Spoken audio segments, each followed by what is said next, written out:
پر، آپ کی سیرت مبارکہ پر۔ اب آپ نے آ کر کیا کیا؟ آپ کو نمونہ بنایا، آپ کو امام بنایا اور یہ بتلا دیا کہ اب آپ کے بعد کوئی نبی نہیں ہے، قیامت تک آپ ہی ہیں، اور جس کو آپ کہہ دیں، قرآن نے کہہ دیا ما آتاکم الرسول فخذوہ وما نہاکم عنہ فانتہوا، جو کچھ تمہیں پیغمبر خدا صلی اللہ علیہ وسلم دیں اسے لے لو، اور جس سے تمہیں روک دیں اس سے رک جاؤ۔ اب آپ جو تشریف لائے تو آپ نے کیا دیکھا کہ وہ دنیا جس کا ترجمہ ہی ہے کمینی، دنیا کا ترجمہ اگر آپ کسی سے پوچھیں تو عربی لغت کے اعتبار سے دنیا کا ترجمہ کمینی، آپ نے دیکھا کہ اس کمینی پر لوگ ٹوٹے گرے جا رہے ہیں اور عجیب حال ہو رہا ہے۔ دنیا دو بلاکوں میں تقسیم ہے، آدھی کسریٰ کے قبضے میں ہے، آدھی قیصر کے، اور دونوں کے نظریے ایک، دونوں کے یہاں یہ ہے کہ زندگی مال سے بنے گی، لہذا کہیں سے مال جمع کرو۔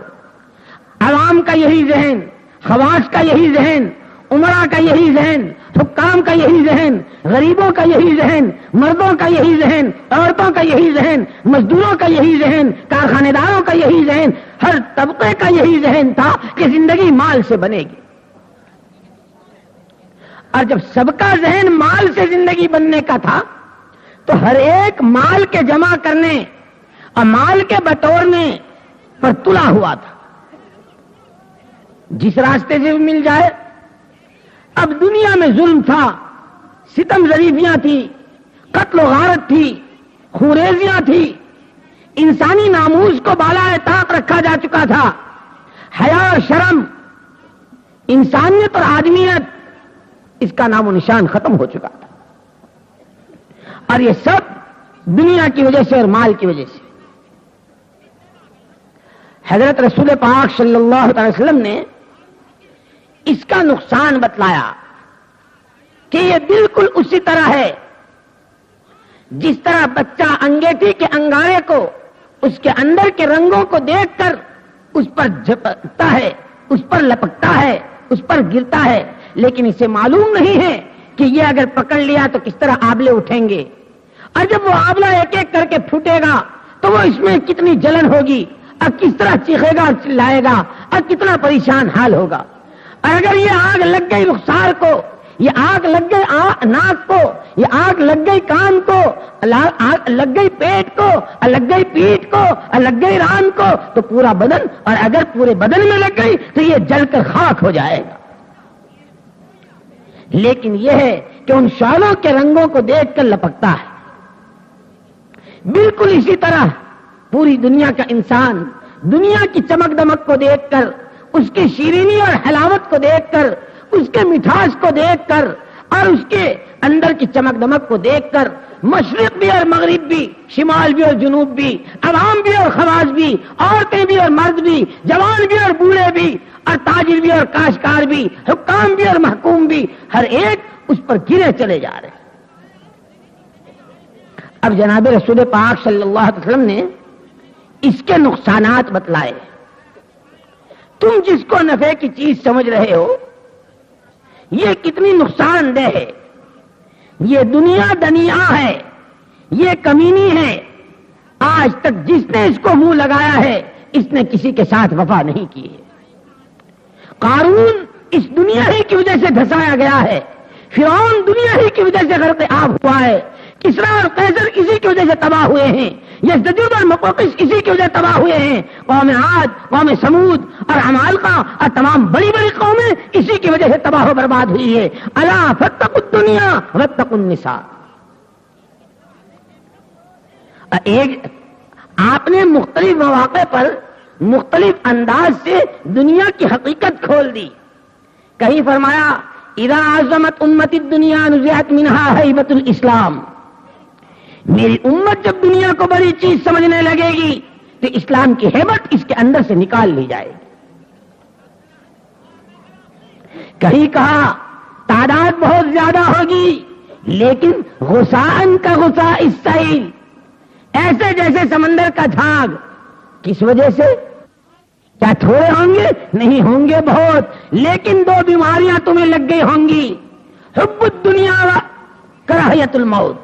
جب تم میں دنیا کی محبت آ جائے گی اور موت سے جب تم گھبرا لگو گے تو تمہیں یہ 2 بیماریاں کھا جائیں گی اور تم سمندر کی جھاگ سے زیادہ تمہاری حیثیت نہیں رہے گی.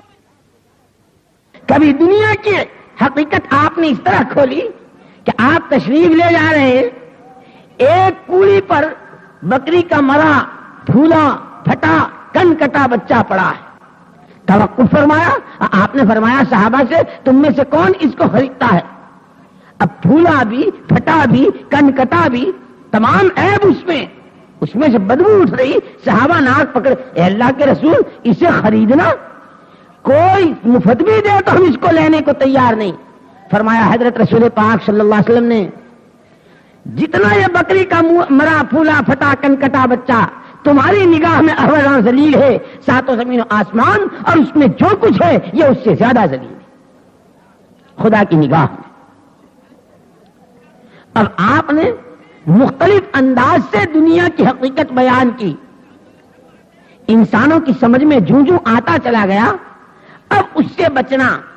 اور پھر تو لیکن انسانی مزاج اس کے ساتھ یہ بھی ہے کہ جس کو یہ دل دے دیتا ہے اور جو چیز اس کے دل میں جگہ لے لیتی ہے یہ اپنے محبوب کی جدائی کو کسی قیمت پر برداشت نہیں کرتا ہے. آپ دیکھیے چھوٹا سا بچہ، گھر میں عورتیں پھل کاٹتی ہیں یا سبزیاں کاٹتی ہیں یا ترکاریاں کاٹتی ہیں، چمکدار چاقو بہترین قسم کا وہ آیا، اس نے پکڑ لیا. اب آپ ہیں کہ گھبرا رہے ہیں اور تھرا رہے ہیں کہ اللہ یہ دھاردار اور نوکدار چاقو جو اس نے پکڑا ہے اتنی قوت کے ساتھ پکڑا ہے، اگر کھینچتے ہیں تو 4 انگلیاں کٹتی ہے اور چھوڑتے ہیں تو خدا جانے کہاں کہاں زخمی کرے گا. نہ چھوڑتے بنتی ہے نہ کھینچتے بنتی ہے. اور وہ چاقو اور اس کی چمک بچے کے دل میں اس طرح اتر چکی ہے کہ اگر کوئی اس کی طرف ہاتھ بڑھاتا ہے تو چیختا اور چلاتا ہے، کسی قیمت پر چھوڑنے کو تیار نہیں. وہ اس کی چمک کو جانتا ہے، آپ اس کی حقیقت کو جانتے ہیں. جدا ضرور کرنا ہے اس سے، اس کے محبوب کو لینا ضرور ہے اس سے، اس کو نقصان سے بچانا ہے، لیکن وہ دل دے چکا ہے. ایک ہی صورت ہو سکتی ہے، اس سے زیادہ کوئی چمکدار چیز جو دل کو لبھانے والی ہو، دل کو گرویدہ کرنے والی ہو، دل کو لینے والی ہو، وہ اس کے سامنے کر دی. چاکلیٹ کی پنی اور کوئی رنگین کاغذ چمکدار اس بچے کے سامنے کر دیجئے اور یوں کہیے مننے اگر تمہارے ہاتھ میں جو ہے وہ تم ہم کو دو تو ہم اپنے ہاتھ والا تم کو دیں. بس اب چاقو سے زیادہ چمکدار کاغذ جو نظر آیا تو اس کی مٹھی ڈھیلی ہو گئی. جب تک اسے دل دیا ہوا تھا چھوڑنے کو تیار نہیں تھا، لیکن اس سے زیادہ چمکدار کاغذ سامنے آیا تھا، اب اس کو چھوڑ دیا. چاقو لینا ضرور ہے، چاقو چھڑوانا ضرور ہے، ورنہ خود بھی زخمی ہوگا اور اوروں کو بھی زخمی ہوگا. انبیاء کرام علیہم الصلوۃ والتسلیمات حضرت آدم علیہ الصلوۃ والتسلیم سے لے کر جناب رسول اللہ صلی اللہ علیہ وسلم تک تمام نبیوں کا اتفاق ہے، دنیا کے کمیاں ہونے پر، دنیا کے بے حیثیت ہونے پر، دنیا کے بے قیمت ہونے پر کسی ایک نبی نے دنیا کی عظمت، دنیا کی بڑائی، دنیا کی حیثیت، دنیا کی قیمت بیان نہیں کی. اب جو دیکھا حضرت رسول پاک صلی اللہ علیہ وسلم نے کہ تمام طبقات اس کمینی دنیا پر اس طرح گر رہے ہیں اور اس طرح متوجہ ہیں اور سب نے اس کو اس طرح چمٹ رکھا ہے جس طرح اس چھوٹے سے بچے نے چمکدار چاقو کو پکڑ رکھا ہے. ارے یہ تمہیں لے ڈوبے گی، جیسے آدمی سوچتا ہے کہ یہ اس کی انگلیاں کاٹ دے گی، یہ اس کو زخمی کرے گا. ارے انسانوں، یہ دنیا فرعون کو لے ڈوبی، یہ دنیا قارون کو دھنسا چکی، یہ دنیا قوم عاد کو تباہی کے گھاٹ اتروا چکی، یہ دنیا قوم سبا کو تباہ کر چکی. انسانوں تمہیں یہ دنیا کہیں لے نہ ڈوبے. فرمایا حضرت رسول پاک صلی اللہ علیہ وسلم نے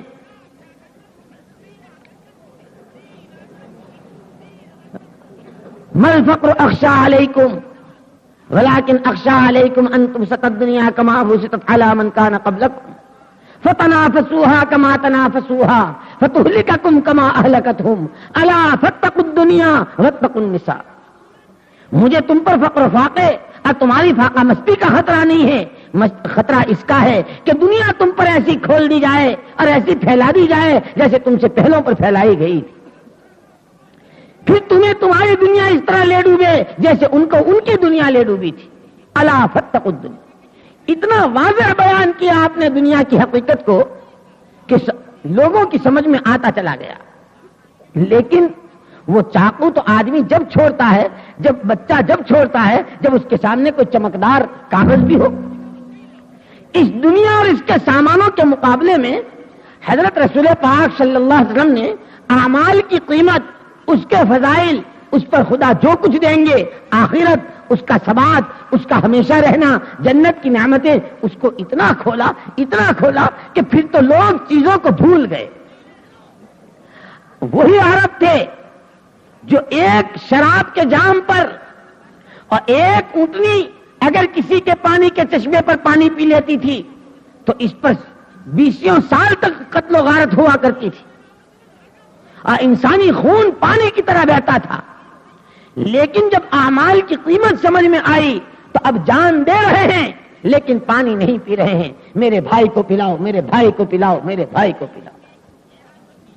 1 2 3 4 یہاں تک کہ یہ صحابی پانی کا جام لے کر اور پانی کا گلاس لے کر بڑھتے رہے اور ہر ایک یوں کہتا تھا ان کو پلاؤ وہ زیادہ ضرورت مند، دوسرا کہتا ان کو پلاؤ وہ زیادہ ضرورت مند. اپنے چچا زاد بھائی تک جب پہنچے ہیں تو وہ اللہ کے پیارے ہو چکے ہیں. اب جانے دے دی. وہ جو شراب کے جاموں پہ جان دیا کرتے تھے اب ایمانی اعمال پر جان دینے کو تیار ہیں. میں کھاؤں گا پخانا بن جائے گا، کسی کو کھلاؤں گا، یہ عمل خدا کو پیار اتروائے گا. اب گھر کے چراغ بجھا رہے ہیں تاکہ کسی کو کھلا دیں. اب کھانے کی شکل بنا رہے ہیں تاکہ سامنے والا زیادہ کھا لے. اب اعمال کی قیمت آتی چلی گئی. پہلے قتل و غارت میں نے اتنے بچوں کو یتیم کیا، اتنی عورتوں کو بیوہ کیا اور یہ میری شجاعت اور یہ میری دلیری ہے. اب کیا کہتے ہیں؟ میں نے اتنے یتیموں کی پرورش کا ذمہ لیا اس لیے کہ میرے آقا نے یوں فرمایا بعثت انا کافل الیتیم کہاتین. میری اور یتیم کی کفالت کرنے والے قیامت کے میدان میں اس طرح، قیامت کے میدان میں اس طرح. اب وہ ایک آدمی یوں کہہ رہا کہ میں نے اتنے یتیموں کی کفالت کی، جو اس کی کرے گا اس کا حشر حضور کے ساتھ اس طرح ہوگا. اب دنیا، اس کی محبت، دنیا کے سامان، اس کی محبت، دنیا، اس کی قیمت، اس کی حیثیت، یہ دلوں سے نکلتی چلی گئی اور اعمال کی قیمت اور اس کی عظمت اندر میں آتی چلی گئی. اب جو آخرت کا یقین دلوں میں آیا کہ کوئی وقت واحد میں ساتوں زمین و آسمان کے درمیان کی تمام چیزوں کا بھی اگر مالک ہو جائے تو موت حق ہے اور مرنے کے بعد اس کو خدا کو منہ دکھانا. اب آخرت کا یقین، اعمال پر کیا ملے گا، بدعملیوں پر کیا بھگتنا پڑے گا، یہ جدو سامنے آتا چلا گیا. اب احکامات کا انتظار ہے. اب شراب چھوڑنے کے لیے صرف اتنا کہہ دینا کافی ہو گیا کہ آج سے شراب حرام کر دی. حضرت ابو طلحہ انصاری رضی اللہ عنہ کے مکان میں شراب کی مجلس چل رہی تھی اور اس وقت تک شراب حرام نہیں ہوئی تھی اور ایسی پی جا رہی تھی جیسے ہمارے گھروں میں چائے کے دور چلتے ہیں، گرمیوں میں شربت کے گلاسوں کے دور چلتے ہیں، اس طرح وہاں شراب کے جام چلتے تھے. حضرت انس رضی اللہ تعالیٰ عنہ پلا رہے تھے. آواز جو کان میں پڑی تو یہ کہا ذرا سن لو منادی کیا ہو رہی. باہر آئے تو یہ کان میں آواز پڑی کہ آج سے شراب حرام ہو چکی. بس اس کی آیتیں نازل ہوگی. اتنا آ کر جو اس مجلس میں کہا تو جس کے ہاتھ میں جام تھا اس کے لب تک نہیں پہنچ سکا اور جن کے پہنچ گیا تھا انہوں نے آلہ وصحبہ وسلم تسلیما کثیرا کثیرا. اما بعد فاعوذ باللہ من الشیطان الرجیم. بسم اللہ الرحمن الرحیم. لقد كان لكم في رسول الله أسوة حسنة. وقال الله سبحانه وتعالى: ما آتاكم الرسول فخذوه وما نهاكم عنه فانتهوا. وقال الله سبحانه وتعالى: من يطع الله ورسوله فقد فاز فوزا عظيما. وقال الله سبحانه وتعالى: يا أيها الذين آمنوا لا تكونوا كالذين آذوا موسى فبرأه الله مما قالوا وكان عند الله وجيها. وقال الله سبحانه وتعالى: فليحذر الذين يخالفون عن أمره أن تصيبهم فتنة أو يصيبهم عذاب أليم. وقال رسول الله صلى الله تبارك وتعالى عليه وسلم: تركت فيكم أمرين إن تمسكتم بهما لن تضلوا أبدا، كتاب الله وسنة رسوله، أو كما قال رسول الله صلى الله تبارك وتعالى عليه وسلم. وقال رسول الله صلى الله عليه وسلم: ألا فليبلغ الشاهد منكم الغائب. میرے بھائیوں، دوستوں، عزیزوں اور بزرگوں،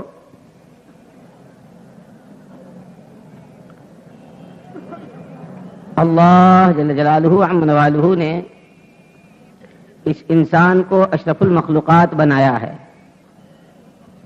تمام مخلوقات کا سرتاج، خدا کی خلافت کی اپنے میں استعداد چھپایا ہوا، نبی کی نیابت کی استعداد اپنے میں لیا ہوا، فرشتوں کی صفت سے آراستہ اور پیراستہ ہونے کی استعداد اپنے میں چھپایا ہوا. یہ بہت بڑی مخلوق، بہت اونچی مخلوق، اور اسی انسان پر پورے عالم کے جملہ حالات کا دار و مدار. دنیا میں حالات کی اچھائی یا برائی، آسمانی نظاموں میں اور زمین کے نظاموں میں مخالفت یا موافقت، زمینوں کا اپنے وقت پر غلے دینا، آسمانوں کا اپنے وقت پر پانی برسانا، ہواؤں کا اپنے وقت پر پوروا پچھوا چلنا، اور سورج اور چاند کا اپنے وقت پر طلوع و غروب، اور ہر مخلوق کا اس انسان کے صحیح کام آنا، یہ سب موقوف ہے انسان کے صحیح ہونے پر. لیکن اللہ تعالیٰ نے اس انسان کا ایک مزاج بنایا ہے. انسان فطرتاً کوئی ہو، کہیں کا ہو، کسی رنگ و روپ کا ہو، اور کسی زمانے میں پیدا ہوا ہو، کسی قوم اور برادری سے اس کا تعلق ہو، لیکن فطرت انسان کی اور مزاج انسان کا یہ ہے کہ وہ نفع کی طرف بڑھتا ہے، لپکتا ہے، اور نقصان سے گھبراتا ہے اور اپنے کو بچانا چاہتا ہے. یہ الگ بات ہے کہ اسے اپنے نفع نقصان کی تمیز نہ ہو تو یہ نقصان کی چیزوں کی طرف لپکتا چلا جاتا ہو اور نفع کی چیزوں سے گھبراتا چلا جاتا ہو.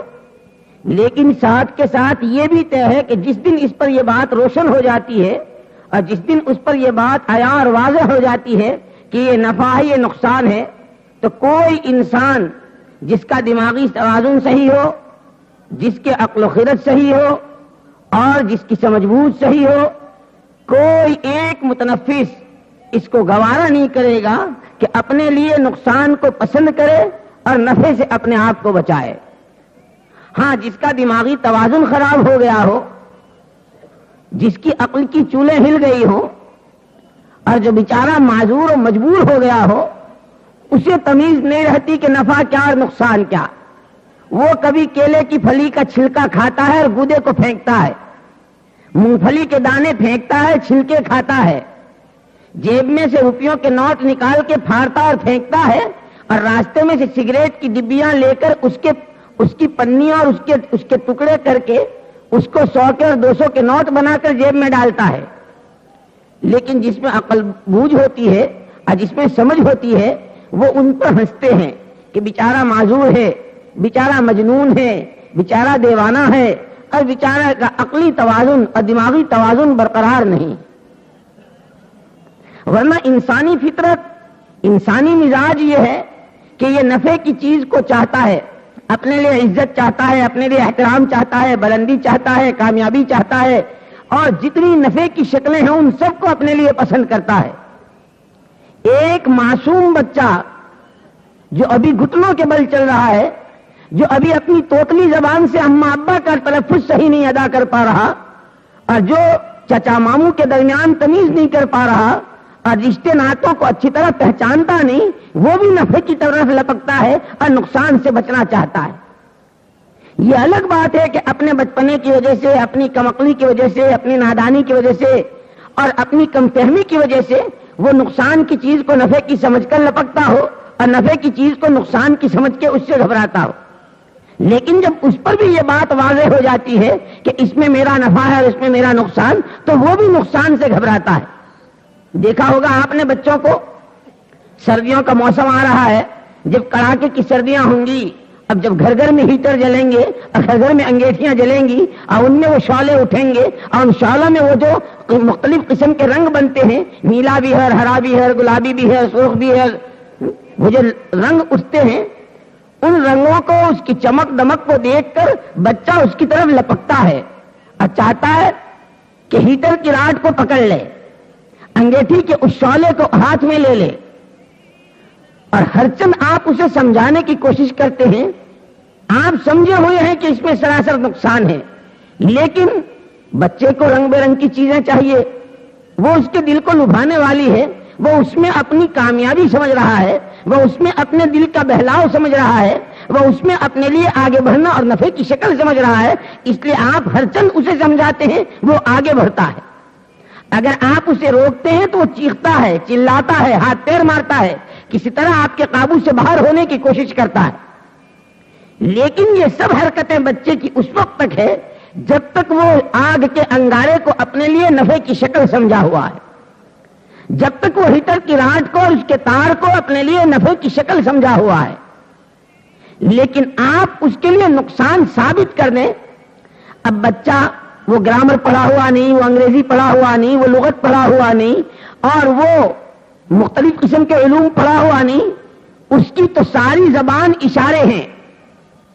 وہ اگر گھر کے دروازے کے سامنے انگور بیچنے والا آیا ہے, کیلے کی پھلی بیچنے والا آیا ہے, امرود لے کر آیا ہے, یا کوئی کھلونے والا آیا ہے, تو نہ وہ کھلونے کا بول سکتا ہے, نہ وہ پھل کا نام جانتا ہے, لیکن وہ اشارے سے ماں کے دامن کو پکڑ کر اس کی طرف کھینچ کر لے جانا جانتا ہے. اس کے دل کی ہر بات کی ترجمانی اس کا اشارہ ہے.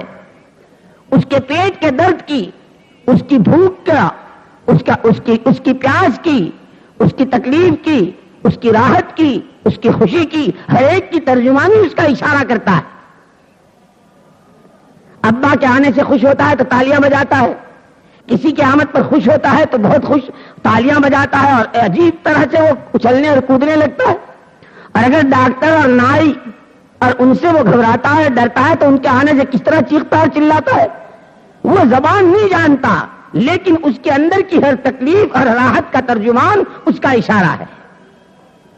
اس لیے اس بچے کو جو آگ کے شعلوں کو اپنا نفع سمجھ رہا ہے, اور جو بجلی کے کرنٹ میں اور ہیٹر کی سرخی میں اور اس کے وہ شعلوں میں جو اپنا نفع سمجھا ہوا ہے, اسے آپ کو اشارے کی زبان میں سمجھانا پڑے گا.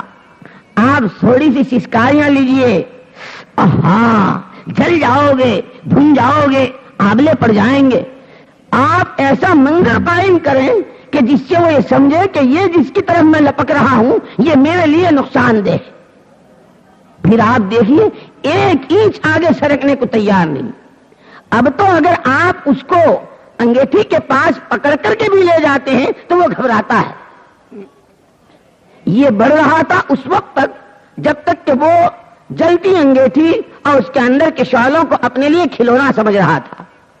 لیکن جب اس پر یہ واضح ہو گیا کہ اس میں میرا نقصان ہے تو وہ بھی بچتا ہے. یہ انسانی فطرت ہے، یہ انسانی مزاج ہے کہ انسان نفع کو چاہتا ہے اور نقصان سے بچنا چاہتا ہے۔ میرے بھائیوں، دوستوں، عزیزوں اور بزرگوں، آج پوری دنیا کے انسانیت کا رونا یہی ہے کہ انسانوں کو نفع نقصان کی تمیز نہیں ہے۔ جس پر انسانیت گر رہی ہے، جس پر انسانیت ریج رہی ہے، جس پر انسانیت گری پڑی جا رہی ہے، جس پر انسانیت مر رہی ہے، جس پر انسانیت کٹ رہی ہے، اور اسے انسان سمجھ رہا ہے ہماری بلندی ہے، ہماری عزت ہے، ہماری شان ہے، ہماری کامیابی ہے، اسے انبیاء کرام علیہم الصلوۃ والتسلیمات اور انسانیت کے بے خواہ، انسانیت کے خیر خواہ کہ نبیوں سے بڑھ کر انسانوں کا کوئی بے خواہ نہیں، نبیوں سے بڑھ کر انسانوں کا کوئی خیر خواہ نہیں، نبیوں سے بڑھ کر انسانوں کا کوئی صحیح رہبر نہیں، انہوں نے آ کر انسانوں پر جب واضح کیا کہ جس دنیا پر تم ٹوٹ رہے ہو، اور جس پر تم پٹ رہے ہو، اور جس پر تم کٹ رہے ہو، اور جس پر تم مر رہے ہو، اور جسے تم اپنی عزت اور کامیابی کی چیز سمجھ رہے ہو، الا فاتقوا الدنیا واتقوا النساء، خبردار دنیا سے بچتے رہو، عورتوں سے بچتے رہو۔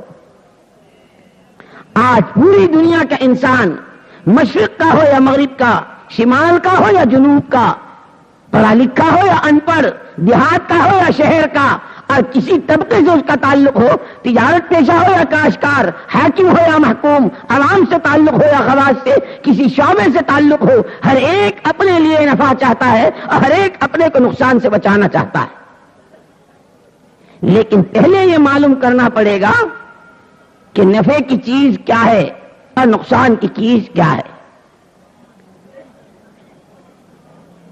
اس کو سمجھنے کے لیے اگر ہماری آپ کی رائے پر چھوڑ دیا جائے کہ جسے میں نفع کی چیز سمجھ لوں وہ نفع کی، اور جسے میں نقصان کی کہہ دوں وہ نقصان کی، اگر ہماری آپ کی سمجھ پر اسے چھوڑ دیا جاتا تو ایک گھر میں کئی پارٹیاں ہوتی، باپ ایک چیز کو نفع کی کہہ رہا ہے، بیٹا اس کو نقصان کی، داماد نفع کی کہہ رہا ہے، خسر صاحب اسے نقصان کی، بہو کہہ رہی یہ نفع کی، ساس اور خشتامن صاحبہ کہہ رہی نہیں یہ نفع کی۔ ایک گھر میں کئی پارٹیاں ہو جاتی، ایک خاندان میں کئی پارٹیاں ہو جاتی، ایک شہر اور ملک میں خدا جانے کیا کچھ ہوتا۔ اللہ تعالیٰ نے بہت بڑا کرم فرمایا، بہت بڑا کرم فرمایا کہ اسے ہم عام انسانوں کی سمجھ پر نہیں چھوڑا، عام انسانوں کی رائے پر نہیں چھوڑا کہ نفع والی شکل اور نقصان والی شکل کیا ہے، بلکہ اللہ تعالیٰ نے اس کے لیے انسانوں کو آگاہ کرنے، انسانوں کو باخبر کرنے، انسانوں کو اچھے برے میں تمیز کرانے، انسانوں کو سعادت و شقاوت کے درمیان امتیاز کرانے، اور انسانوں کو نفع اور نقصان کے درمیان امتیاز کرانے کے لیے اللہ نے نبیوں کے سلسلے کو جاری فرمایا، اور انبیاء کرام علیہم الصلوۃ والتسلیمات کو اللہ تعالیٰ نے انسانوں کا رہبر اور انسانوں کا بے خواہ بنایا۔ اب نبیوں نے آ کر بتلایا، ایھا الناس قولوا لا الہ الا اللہ تفلحوا۔ حضرت آدم علیہ نبینا علیہ الصلوۃ والتسلیم سے لے کر حضرت رسول پاک صلی اللہ تعالی علیہ وسلم تک تمام نبیوں کی آواز ایک، تمام نبیوں کی دعوت ایک، تمام نبیوں کی راہ ایک، ہر ایک کی پکار، ہر ایک کی آواز، ہر ایک کی للکار، ہر ایک کی دعوت توحید کی۔ اے انسانوں، اگر کامیاب ہونا چاہتے ہو، اپنی ہر لائن میں منزل مقصود کو پانا چاہتے ہو، ہر شعبے میں عزت کو چاہتے ہو، ہر شعبے میں کامیابی اور کامرانی کو چاہتے ہو، تو ایک ہی راستہ ہے، قولوا لا الہ الا اللہ تفلحوا۔ ایمان لے آؤ کامیاب ہو جاؤ گے، یہ سب کی آواز تھی۔ اگر ہماری آپ کی سمجھ پر چھوڑ دیا جاتا، آپ نے دیکھا ہوگا کہ ایک ہی لفظ ہے ایک علاقے میں، وہ عام بول چال میں استعمال ہوتا ہے، لیکن وہی لفظ دوسرے علاقے میں وہ گالی سمجھا جاتا ہے کہ اگر آپ اسے اس علاقے میں بول دیں تو سر پھوٹ جاتے ہیں۔ تو اسی طرح کیا چیز نفع کی ہے اور کیا چیز نقصان کی ہے، اگر یہ انسانوں کی سمجھ پر اور عام انسانوں کی رائے پر چھوڑ دی جاتی تو یہ بہت مشکل ہوتی۔ اللہ تعالیٰ نے بہت بڑا کرم فرمایا کہ انبیاء کرام علیہم الصلوۃ والتسلیمات کو مبعوث فرمایا اور نبی کے راستے سے بتلایا کہ یہ تمہارے نبی تمہارے لیے رہبر ہیں، تمہارے بے خواہ ہیں، اور تمہیں اچھے برے کی تمیز کرائیں گے، اور تمہارے نبی تمہارے لیے نمونہ ہیں۔ انبیاء بنی اسرائیل علیہم الصلوۃ والتسلیمات بھی آئے، اور انہوں نے بھی اپنے اپنے وقت میں اپنی قوموں اور اپنی امتوں کو اچھے برے کی تمیز کرائی۔ حضرت نوح علیہ نبینا علیہ الصلوۃ والتسلیم تشریف لائے، آپ نے بھی اس کی دعوت دی، ان اعبدوا اللہ واتقوہ واطیعون، لیکن لوگوں کی سمجھ میں نہیں آئی، اور لوگوں نے گستاخیاں اور بے ادبیاں شروع کی، یہاں تک کہ حضرت نوح علیہ الصلوۃ والتسلیم پر پتھر پھینکنے شروع کیے۔ اب پتھر اتنے کہ چاروں طرف سے پتھر اتنے آتے تھے کہ حضرت نوح علیہ الصلوۃ والتسلیم پتھروں میں ڈھک جاتے تھے۔ فرشتے آ کر ان پتھروں کو ہٹاتے، جب انہیں قوم نظر آتی پھر وہ اپنی آواز لگاتے اور قوم کو ایمان کی دعوت دیتے۔ یہ سلسلہ چلتا رہا، جب حضرت نوح علیہ الصلوۃ والتسلیم اپنی نبوت کی ذمہ داری ادا کر چکے اور اپنا پورا سبق، اپنا پورا فریضہ انجام دے چکے، اور خدا کی جناب میں شکوہ کیا، انی دعوت قومی لیلا ونہارا فلم یزدہم دعائی الا فرارا وانی کلما دعوتہم لتغفر لہم جعلوا اصابعہم فی آذانہم واستغشوا ثیابہم واصروا واستکبروا استکبارا۔ پروردگار، میں نے اپنی قوم کو رات کو دن کو چپ کے کھل کر ہر طرح پکارا اور للکارا، لیکن انہوں نے کانوں میں انگلیاں ٹھوس لی، چہروں پر کپڑے ڈال دیے، اور گویا یہ کہنا کہ بات سننا اور ماننا تو بہت بعد کی بات، ہم تو آپ کی صورت بھی نعوذ باللہ دیکھنا نہیں چاہتے۔ جب اپنا فریضہ نبوت ادا کر چکے، اور جیسے حق تعالی شانو جس وقت میں جو کچھ فرماتے چلے گئے وہ کرتے چلے گئے، اور اصل انسان کی انسانیت، آدمی کی آدمیت اور بندے کی بندگی یہی ہے کہ جس وقت کا جو حکم ہو، جس وقت کا جو حکم ہو اسے وہ پورا کر جائے، بس یہ بندگی۔ اگر یہ مالدار ہے تو مالداری کے احکامات، غریب ہے تو غربت کے احکامات، اگر مسافر ہے تو سفر کے احکامات، مقیم ہے تو اقامت کے احکامات، تاجر ہے تو تجارت کے احکامات، کاشتکار ہے تو کاشتکاری کے احکامات، تندرست و توانا اور طاقتور ہے تو اس کے احکامات، بیمار و مریض و علیل ہے تو اس کے احکامات، جس حال میں ہو اس حال کے لیے اللہ کے اوامر موجود ہیں، اور ان اوامر کو بجا لانا یہی بندگی اور عبدیت ہے۔ حضرت نوح علیہ الصلوۃ والتسلیم سے جب کشتی بنانے کو کہا تو کشتی بنائی، جب دعوت کے کام کو کہا تو دعوت کا کام کیا، جس طرح دعوت دینے کو کہا اس طرح دعوت دی، اور اگر اس راستے میں تکلیفیں آئی اور اس کو جھیلنے اور اس پر صبر کرنے کو کہا تو صبر کیا۔ جب تمام چیزیں ہو چکی تو اب حق تعالی شانوں کی جناب میں دعا کر رہے ہیں، رب لا تذر علی الارض من الکافرین دیارا انک ان تذرهم یضلوا عبادک ولا یلدوا الا فاجرا کفارا۔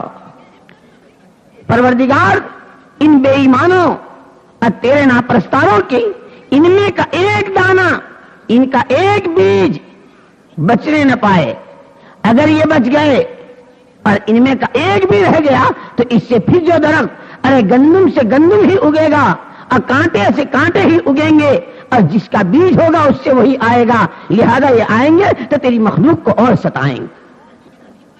اس پر ایک بڑا طوفان آیا، واقعات بہت مشہور ہیں، میں اس کی تفصیل میں نہیں جاتا، عالم سارا تباہی کے گھاٹ اتر گیا۔ حضرت نوح علیہ الصلوۃ والتسلیم کے 4 بیٹے وہ دنیا کے 4 کونوں میں چلے گئے، اور ان سے پھر نسل انسانی چلی، اور یہ انسانیت کا وجود، اسی لیے حضرت نوح علیہ نبینا علیہ الصلوۃ والتسلیم کو آدم ثانی بھی کہا جاتا ہے۔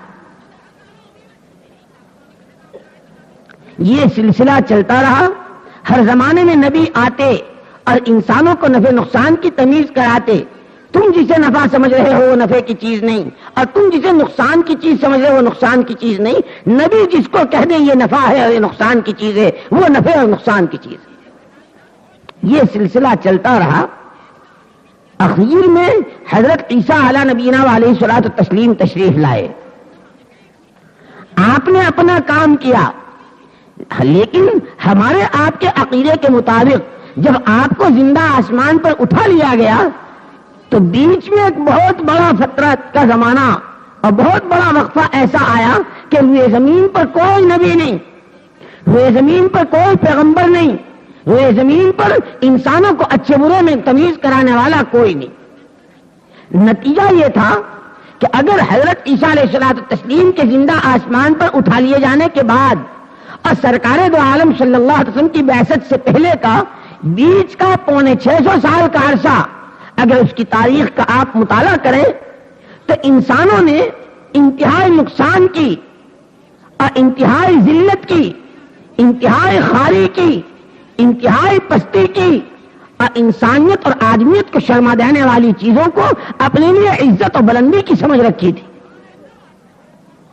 اگر ان تاریخ کے اوراق کا آپ مطالعہ کریں اور اس کے صفحوں کو اگر آپ الٹتے چلے جائیں تو آپ کو ہر صفحے پر عجیب عجیب حالات انسانیت کے پڑھنے میں ملیں گے۔ بیت اللہ جیسی عظیم الشان جگہ کا طواف مادرزاد ننگا، اللہ اکبر، جس گھر کی زیارت کی لوگوں کو تمنا ہوتی ہے اور جہاں لوگ سر کے بل پہنچنا چاہتے ہیں اور جہاں کے آداب کہ جہاں قرآن یہ کہتا ہے وَمَن يُرِدْ فِيهِ بِإِلْحَادٍ بِظُلْمٍ نُذِقْهُ مِنْ عَذَابٍ أَلِيمٍ، دنیا میں کسی جگہ معصیت کے ارادے پر خدا کی طرف سے پکڑ نہیں ہے۔ وہ فضائل کی کتابوں کی تعلیم میں اگر اہتمام سے بیٹھتے ہوں گے اور وہ روایت سنی ہوگی تو آپ کو یاد ہوگا کہ بندہ جب نیکی کا ارادہ کرتا ہے تو ایک نیکی لکھ لی جاتی ہے، لیکن اگر گناہ کا ارادہ کرتا ہے تو حق تعالیٰ شانوں کی طرف سے یہ حکم ہے کہ ٹھہر جاؤ، ایسا ان یتوب، ہو سکتا ہے ابھی تو ارادہ ہی کیا ہے، ارادے پر کوئی گناہ نہیں لکھا جائے گا، بلکہ اگر یہ گناہ کر بھی گزرے تو اس کو اور موقع دو، ایسا ان یتوب، ہو سکتا ہے توبہ کرے۔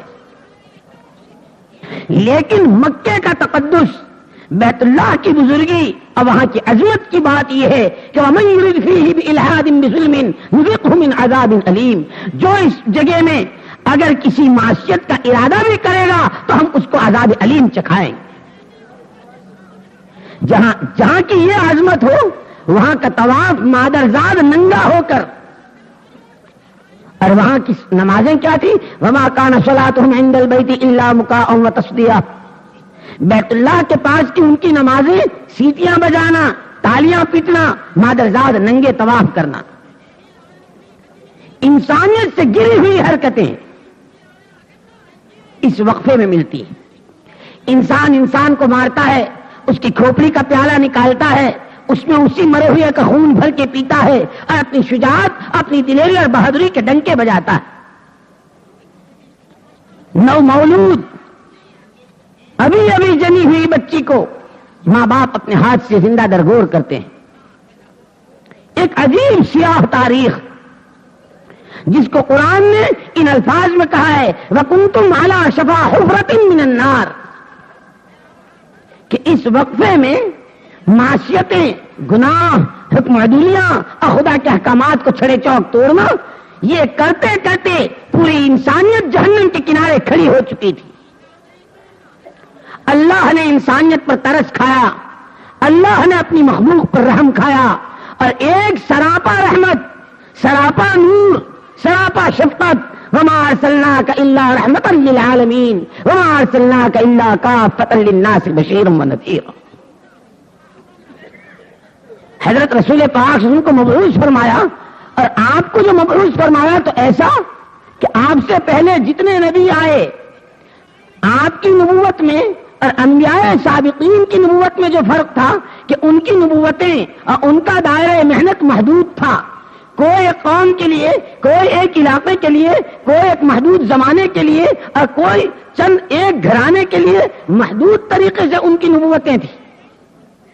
لیکن جب حضرت رسول پاک صلی اللہ علیہ وسلم تشریف لائے تو آپ کے ساتھ یہ اعلان ہو گیا کہ جو کچھ پہلے نبیوں کے ساتھ تھا وہ سارا سب کچھ آپ کے ذمے، اور مزید بڑا ختم نبوت، آپ کے بعد کوئی نبی نہیں، آپ کے بعد کوئی پیغمبر نہیں، آپ کی شریعت کے بعد کوئی شریعت نہیں، آپ کے دین کے بعد کوئی دین نہیں، اور آپ کے اوپر جو کتاب آئی اس کتاب کے بعد کوئی کتاب نہیں۔ اب نبوت آپ کی چلے گی، شریعت آپ کی چلے گی، دین آپ کا چلے گا، لہذا نفع اور نقصان جو کچھ آپ بتائیں گے وہ قیامت تک کے لیے طے ہے۔ لقد کان لکم فی رسول اللہ اسوۃ حسنہ. پوری دنیا کے انسانوں کے لیے حضرت محمد صلی اللہ تعالی علیہ وسلم کو نمونہ بنایا اور انسانیت سے یہ کہہ دیا کہ تمہارے لیے اسوہ ہے اور نمونہ ہے حضرت رسول پاک صلی اللہ علیہ وسلم کی ذات بابرکت میں. اب جس کو آپ نفع کی کہیں وہ نفع اور جس میں آپ نقصان کی کہیں وہ نقصان. میری رائے، آپ کی رائے یا دنیا میں کسی انسان کی رائے. اب کسی کی سمجھ بوجھ پر، کسی کی رائے پر، کسی کی عقل و دانش پر، اس پر کسی وہ چیز کا اعتبار اور مدار نہیں. اب مدار حضرت محمد صلی اللہ علیہ وسلم کی تعلیم پر، آپ کی نبوت پر، آپ کی رسالت پر، آپ کی سیرت مبارکہ پر. اب آپ نے آ کر کیا کیا؟ آپ کو نمونہ بنایا، آپ کو امام بنایا اور یہ بتلا دیا کہ اب آپ کے بعد کوئی نبی نہیں ہے، قیامت تک آپ ہی ہیں. اور جس کو آپ کہہ دیں، قرآن نے کہہ دیا ما آتاکم الرسول فخذوہ وما نہاکم عنہ فانتہوا. جو کچھ تمہیں پیغمبر خدا صلی اللہ علیہ وسلم دیں اسے لے لو اور جس سے تمہیں روک دیں اس سے رک جاؤ. اب آپ جو تشریف لائے تو آپ نے کیا دیکھا کہ وہ دنیا جس کا ترجمہ ہی ہے کمینی. دنیا کا ترجمہ اگر آپ کسی سے پوچھیں تو عربی لغت کے اعتبار سے دنیا کا ترجمہ کمینی. آپ نے دیکھا کہ اس کمینی پر لوگ ٹوٹے گرے جا رہے ہیں اور عجیب حال ہو رہا ہے. دنیا دو بلاکوں میں تقسیم ہے، آدھی کسرا کے قبضے میں ہے، آدھی قیصر کے، اور دونوں کے نظریے ایک. دونوں کے یہاں یہ ہے کہ زندگی مال سے بنے گی، لہذا کہیں سے مال جمع کرو. عوام کا یہی ذہن، خواص کا یہی ذہن، عمرا کا یہی ذہن، حکام کا یہی ذہن، غریبوں کا یہی ذہن، مردوں کا یہی ذہن، عورتوں کا یہی ذہن، مزدوروں کا یہی ذہن، کارخانے داروں کا یہی ذہن، ہر طبقے کا یہی ذہن تھا کہ زندگی مال سے بنے گی. اور جب سب کا ذہن مال سے زندگی بننے کا تھا تو ہر ایک مال کے جمع کرنے اور مال کے بٹورنے پر تلا ہوا تھا، جس راستے سے بھی مل جائے. اب دنیا میں ظلم تھا، ستم ظریفیاں تھی، قتل و غارت تھی، خوریزیاں تھی، انسانی ناموز کو بالائے طاق رکھا جا چکا تھا. حیا اور شرم، انسانیت اور آدمیت، اس کا نام و نشان ختم ہو چکا تھا. اور یہ سب دنیا کی وجہ سے اور مال کی وجہ سے. حضرت رسول پاک صلی اللہ علیہ وسلم نے اس کا نقصان بتلایا کہ یہ بالکل اسی طرح ہے جس طرح بچہ انگیٹھی کے انگارے کو اس کے اندر کے رنگوں کو دیکھ کر اس پر جھپکتا ہے، اس پر لپکتا ہے، اس پر گرتا ہے، لیکن اسے معلوم نہیں ہے کہ یہ اگر پکڑ لیا تو کس طرح آبلے اٹھیں گے، اور جب وہ آبلہ ایک ایک کر کے پھوٹے گا تو وہ اس میں کتنی جلن ہوگی اور کس طرح چیخے گا اور چلائے گا اور کتنا پریشان حال ہوگا. اور اگر یہ آگ لگ گئی رخسار کو، یہ آگ لگ گئی ناک کو، یہ آگ لگ گئی کان کو، آگ لگ گئی پیٹ کو، لگ گئی پیٹھ کو، لگ گئی ران کو، تو پورا بدن، اور اگر پورے بدن میں لگ گئی تو یہ جل کر خاک ہو جائے گا. لیکن یہ ہے کہ ان شعلوں کے رنگوں کو دیکھ کر لپکتا ہے. بالکل اسی طرح پوری دنیا کا انسان دنیا کی چمک دمک کو دیکھ کر، اس کی شیرینی اور حلاوت کو دیکھ کر، اس کے مٹھاس کو دیکھ کر اور اس کے اندر کی چمک دمک کو دیکھ کر، مشرق بھی اور مغرب بھی، شمال بھی اور جنوب بھی، عوام بھی اور خواص بھی، عورتیں بھی اور مرد بھی، جوان بھی اور بوڑھے بھی، اور تاجر بھی اور کاشتکار بھی، حکام بھی اور محکوم بھی، ہر ایک اس پر گرے چلے جا رہے ہیں.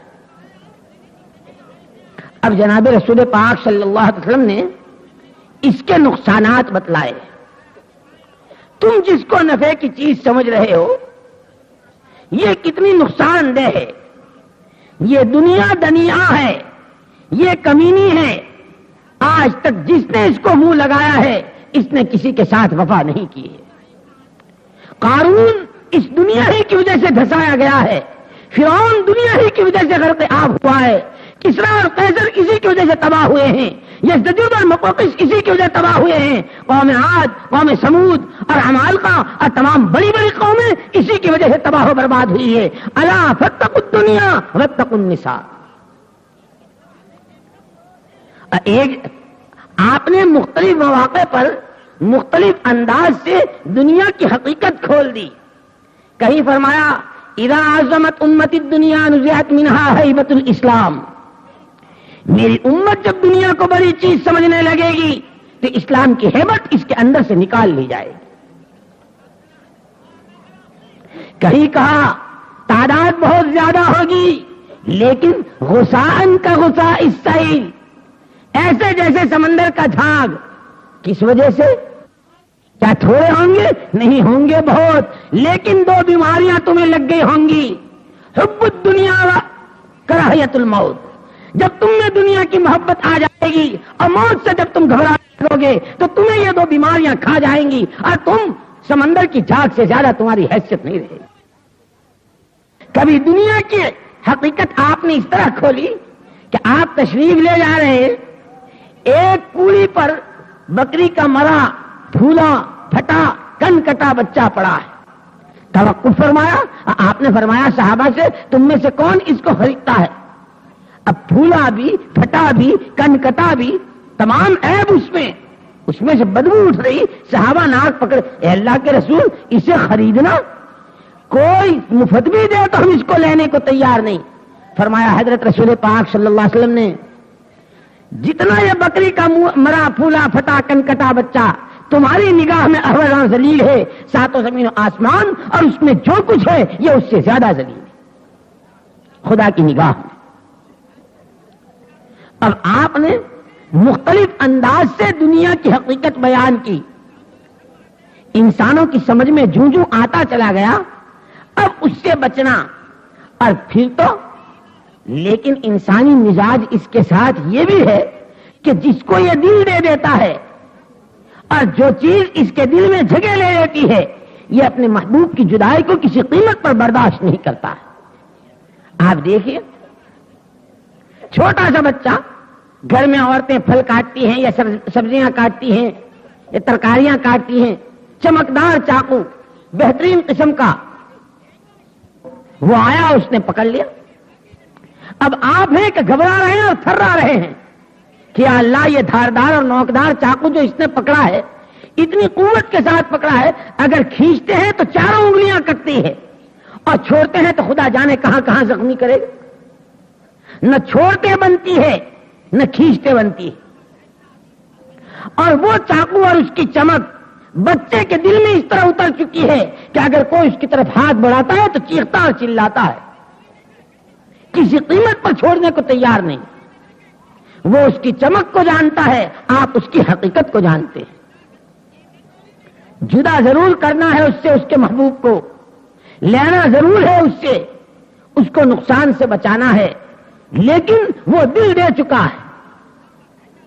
ایک ہی صورت ہو سکتی ہے، اس سے زیادہ کوئی چمکدار چیز جو دل کو لبھانے والی ہو، دل کو گرویدہ کرنے والی ہو، دل کو لینے والی ہو، وہ اس کے سامنے کر دی۔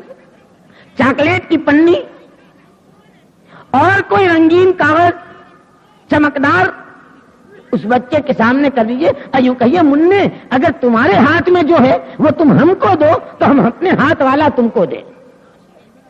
بس اب چاقو سے زیادہ چمکدار کاغذ جو نظر آیا تو اس کی مٹھی ڈھیلی ہو گئی۔ جب تک اسے دل دیا ہوا تھا چھوڑنے کو تیار نہیں تھا، لیکن اس سے زیادہ چمکدار کاغذ سامنے آیا تھا، اب اس کو چھوڑ دیا۔ چاقو لینا ضرور ہے، چاقو چھڑوانا ضرور ہے، ورنہ خود بھی زخمی ہوگا اور اوروں کو بھی زخمی ہوگا۔ انبیاء کرام علیہم الصلوۃ والتسلیمات، حضرت آدم علیہ الصلوۃ والتسلیم سے لے کر جناب رسول اللہ صلی اللہ علیہ وسلم تک تمام نبیوں کا اتفاق ہے، دنیا کے کمینہ ہونے پر، دنیا کے بے حیثیت ہونے پر، دنیا کے بے قیمت ہونے پر کسی ایک نبی نے دنیا کی عظمت، دنیا کی بڑائی، دنیا کی حیثیت، دنیا کی قیمت بیان نہیں کی۔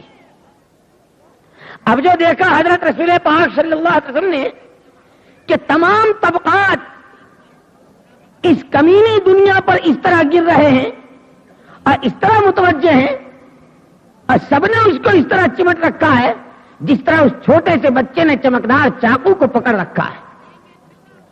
ارے یہ تمہیں لے ڈوبے گی.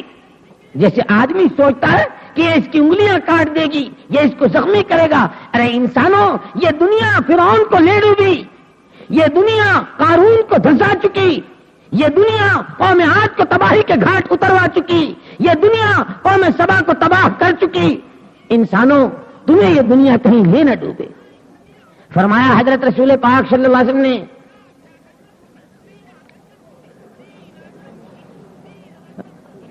ما الفقر اخشى عليكم ولكن اخشى عليكم ان تبسط الدنيا كما بسطت على من كان قبلكم فتنافسوها كما تنافسوها فتهلككم كما اهلكتهم الا فاتقوا الدنيا واتقوا النساء. مجھے تم پر فقر و فاقے اور تمہاری فاقہ مستی کا خطرہ نہیں ہے. خطرہ اس کا ہے کہ دنیا تم پر ایسی کھول دی جائے اور ایسی پھیلا دی جائے جیسے تم سے پہلوں پر پھیلائی گئی تھی. پھر تمہیں تمہاری دنیا اس طرح لے ڈوبے جیسے ان کو ان کی دنیا لے ڈوبی تھی. الا فاتقوا الدنیا. اتنا واضح بیان کیا آپ نے دنیا کی حقیقت کو کہ لوگوں کی سمجھ میں آتا چلا گیا. لیکن وہ چاقو تو آدمی جب چھوڑتا ہے, جب بچہ جب چھوڑتا ہے, جب اس کے سامنے کوئی چمکدار کاغذ بھی ہو. اس دنیا اور اس کے سامانوں کے مقابلے میں حضرت رسول پاک صلی اللہ علیہ وسلم نے اعمال کی قیمت, اس کے فضائل, اس پر خدا جو کچھ دیں گے, آخرت, اس کا ثبات, اس کا ہمیشہ رہنا, جنت کی نعمتیں, اس کو اتنا کھولا کہ پھر تو لوگ چیزوں کو بھول گئے. وہی عرب تھے جو ایک شراب کے جام پر اور ایک اونٹنی اگر کسی کے پانی کے چشمے پر پانی پی لیتی تھی تو اس پر 20 سال تک قتل و غارت ہوا کرتی تھی اور انسانی خون پانی کی طرح بہتا تھا. لیکن جب اعمال کی قیمت سمجھ میں آئی تو اب جان دے رہے ہیں لیکن پانی نہیں پی رہے ہیں. میرے بھائی کو پلاؤ, میرے بھائی کو پلاؤ, میرے بھائی کو پلاؤ. 1 2 3 4 یہاں تک کہ یہ صحابی پانی کا جام لے کر اور پانی کا گلاس لے کر بڑھتے رہے اور ہر ایک یوں کہتا تھا ان کو پلاؤ وہ زیادہ ضرورت مند, دوسرا کہتا ان کو پلاؤ وہ زیادہ ضرورت مند. اپنے چچا زاد بھائی تک جب پہنچے ہیں تو وہ اللہ کے پیارے ہو چکے ہیں. اب جانے دے دی. وہ جو شراب کے جاموں پہ جان دیا کرتے تھے اب ایمانی اعمال پر جان دینے کو تیار ہیں. میں کھاؤں گا پخانا بن جائے گا, کسی کو کھلاؤں گا, یہ عمل خدا کو پیار اتروائے گا. اب گھر کے چراغ بجھا رہے ہیں تاکہ کسی کو کھلا دیں. اب کھانے کی شکل بنا رہے ہیں تاکہ سامنے والا زیادہ کھا لے. اب اعمال کی قیمت آتی چلی گئی. پہلے قتل و غارت میں نے اتنے بچوں کو یتیم کیا, اتنی عورتوں کو بیوہ کیا اور یہ میری شجاعت اور یہ میری دلیری ہے. اب کیا کہتے ہیں, میں نے اتنے یتیموں کی پرورش کا ذمہ لیا اس لیے کہ میرے آقا نے یوں فرمایا بعثت تو انا کافل الیتیم کہاتے ہیں, میری اور یتیم کی کفالت کرنے والے قیامت کے میدان میں اس طرح, قیامت کے میدان میں اب وہ ایک آدمی یوں کہہ رہا کہ میں نے اتنے یتیموں کی کفالت کی, جو اس کی کرے گا اس کا حشر حضور کے ساتھ اس طرح ہوگا. اب دنیا, اس کی محبت, دنیا کے سامان, اس کی محبت, دنیا, اس کی قیمت, اس کی حیثیت, یہ دلوں سے نکلتی چلی گئی اور اعمال کی قیمت اور اس کی عظمت اندر میں آتی چلی گئی. اب جو آخرت کا یقین دلوں میں آیا کہ کوئی وقت واحد میں ساتوں زمین و آسمان کے درمیان کی تمام چیزوں کا بھی اگر مالک ہو جائے تو موت حق ہے اور مرنے کے بعد اس کو خدا کو منہ دکھانا. اب آخرت کا یقین, اعمال پر کیا ملے گا, بدعملیوں پر کیا بھگتنا پڑے گا, یہ جو سامنے آتا چلا گیا. اب احکامات کا انتظار ہے. اب شراب چھوڑنے کے لیے صرف اتنا کہہ دینا کافی ہو گیا کہ آج سے شراب حرام کر دیجیے. حضرت ابو طلحہ انصاری رضی اللہ عنہ کے مکان میں شراب کی مجلس چل رہی تھی اور اس وقت تک شراب حرام نہیں ہوئی تھی اور ایسی پی جا رہی تھی جیسے ہمارے گھروں میں چائے کے دور چلتے ہیں, گرمیوں میں شربت کے گلاسوں کے دور چلتے ہیں, اس طرح وہاں شراب کے جام چلتے تھے. حضرت انس رضی اللہ تعالیٰ عنہ پلا رہے تھے، آواز جو کان میں پڑی تو یہ کہا ذرا سن لو منادی کیا ہو رہی. باہر آئے تو یہ کان میں آواز پڑی کہ آج سے شراب حرام ہو چکی. بس اس کی آیتیں نازل ہو گئی. اتنا آ کر جو اس مجلس میں کہا تو جس کے ہاتھ میں جام تھا اس کے لب تک نہیں پہنچ سکا. آج ان کے پہنچ گیا تھا انہوں نے گھوٹ نہیں بھرا. آج انہوں نے بھر لیا تھا انہوں نے حلق کے نیچے نہیں اتارا. آج انہوں نے اتار لیا تھا انگلیاں ڈال ڈال کے طے کر دی. اور جتنی مٹکوں میں تھی تمام مٹکے توڑ کر مدینے کی گلیوں میں شراب باہر. کوئی پولیس کا ڈنڈا نہیں تھا، کوئی ہتکڑی نہیں تھی، کوئی پریشر نہیں تھا، کوئی دباؤ نہیں تھا، کوئی حکومت کا ڈنڈا نہیں تھا. ایک خوف خدا تھا، استحضار آخرت تھا. مرنا ہے اور مر کے خدا کو منہ دکھانا ہے.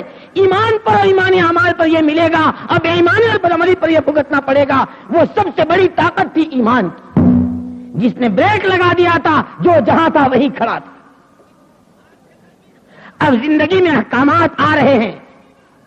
تاجر اپنی تجارت کی لائن کے احکامات، کاشتکار اپنی کاشتکاری کی لائن کے احکامات، مزدور اپنی لائن کے احکامات، کارخانے دار اپنی لائن کے احکامات، یہاں تک کہ حلاق اور باربر حجامت بنانے والا اپنی لائن کی شریعت سے 100% واقف. اب امت اس حال پر آ چکی تھی کہ حضرت رسول پاک صلی اللہ علیہ وسلم کے دور میں اور آپ کے زمانے میں امت میں جتنے طبقات تھے، ہر طبقہ اپنی لائن کے پورے دین سے واقف تھا. مجھ سے متعلق احکامات اللہ کے کیا ہیں، میری گھریلو زندگی کے احکامات، میری کاروباری زندگی کے احکامات، میری معاشرتی زندگی کے احکامات، میری معاملات کی لائن کی زندگی کے احکامات، میری خلوت کے احکامات، میری جلوت کے احکامات، میرے اپنوں کے ساتھ کے احکامات، میرے پرایوں کے ساتھ کے احکامات، دوست و دشمن کے ساتھ کے احکامات. اگر میں بیمار ہوں تو خدا مجھ سے بیماری میں کیا چاہتا ہے، میں تندرست و توانا ہوں تو خدا مجھ سے کیا چاہتا ہے، میں صبر میں ہوں تو خدا مجھ سے کیا چاہتا ہے، میں حضر میں ہوں تو اقامت میں اور حضر میں خدا مجھ سے کیا چاہتا ہے. امت کا ہر طبقہ اور ہر طبقے کا ہر فرد اس پر جمع ہوا تھا اور اس پر آ چکا تھا کہ ہر طبقہ اپنی لائن کے دین سے واقف تھا. اور پھر آج کی طرح نہیں کہ صاحب معلومات تو بہت، لیکن وہ جیسے کسی بزرگ نے بہت سادہ الفاظ میں فرمایا، ان الذین آمنوا میں تو سب سے آگے ہیں، وعملوا الصالحات تو مشکل ہے. ایمان کے دعوے جتنے چاہے کرا لو اس میں بہت آگے، لیکن جب احکامات کی لائن کا مسئلہ آتا ہے تو ہر ایک تعویلیں کرنے کی فکر میں. یہ بات نہیں تھی. وہاں ہر ایک یہ سمجھ چکا تھا کہ کامیابی اللہ کی بات کے ماننے میں ہے. اللہ کو مانو، اللہ کی مانو، پھر تمہاری دنیا کی ہو یا آخرت کی، چھوٹی ہو یا بڑی، قومی ہو یا ملکی،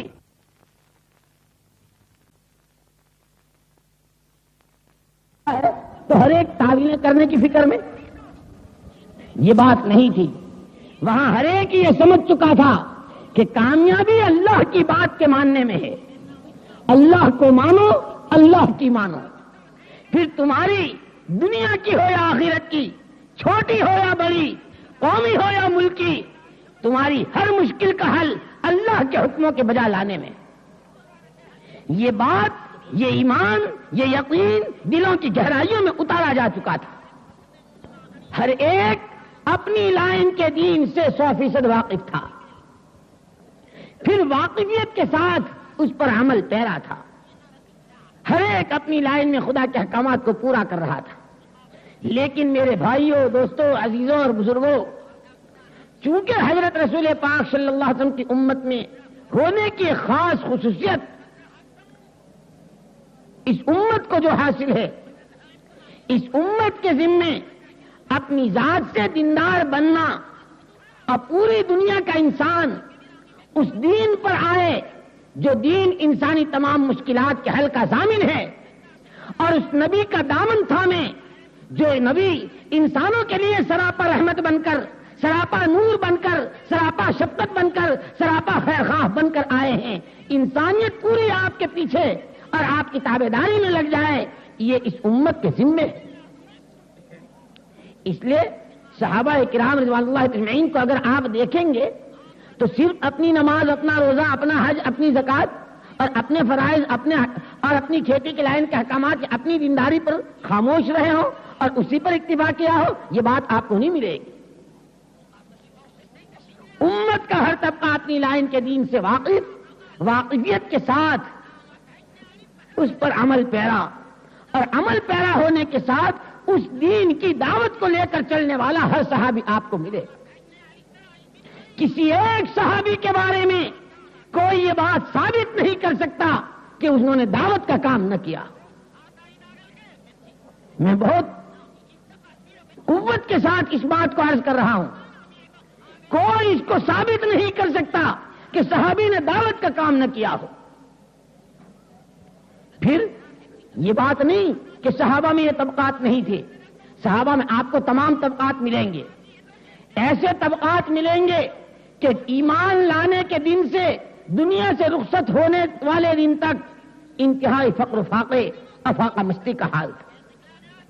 ایسے صحابہ آپ کو ملیں گے کہ جس دن ایمان میں داخل ہوئے تھے اس دن بھی انتہائی مالدار تھے، اور جب دنیا سے رخصت ہوئے تھے اس دن بھی سونے چاندی کے ڈھیر ان کے دروازوں پر لگے ہوئے تھے۔ ایسے صحابہ بھی ملیں گے کہ جو شروع میں امیر تھے بعد میں غریب ہو گئے، جو شروع میں غریب تھے اور بعد میں امیر ہو گئے۔